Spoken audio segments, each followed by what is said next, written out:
Hello বন্ধুরা, আজ আমি তোমাদের সঙ্গে শেয়ার করব মসুর ডালের বড়া। তার জন্য মসুর ডালটাকে আগে থেকে ভিজিয়ে রেখেছিলাম ঠান্ডা জলে। এরপর ভালো করে ধুয়ে নিয়েছি। একটা মিক্সির মধ্যে নিয়ে নিলাম কাঁচা লঙ্কা, 2 কোয়া রসুন, আদা ও পেঁয়াজ। তারপর আমি পেস্ট করে নিয়েছি। এরপর একটা বাটির মধ্যে বাঁধাকপি কুচানো, বেসন, পেঁয়াজ কুচি ও সয়া সস দিয়ে এরপর আমি দিয়ে দিলাম মসুর ডালের পেস্টটা। তারপর লবণ, হলুদ ও গরম মশলা দিয়ে ভালো করে মেখে নেব।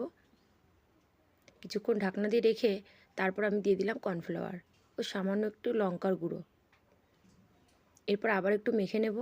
এরপর কড়াইতে তেল দিয়ে তেলটা গরম হয়ে আসলে আমি ছোটো ছোটো করে ডো দিয়ে উল্টে পাল্টে ভেজে নেব। গরম ভাতের সঙ্গে ও খালি মুখে খেতেও কিন্তু দারুণ হয়। বাড়িতে তোমরা একবার ট্রাই করে দেখবে। যদি আমার এই রেসিপিটা তোমাদের ভালো লাগে, আমার এই চ্যানেলটিকে সাবস্ক্রাইব করে দিও। আর বাড়িতে একবার অবশ্যই ট্রাই করবে কিন্তু বন্ধুরা, খেতে কিন্তু দারুণ হয়েছিল।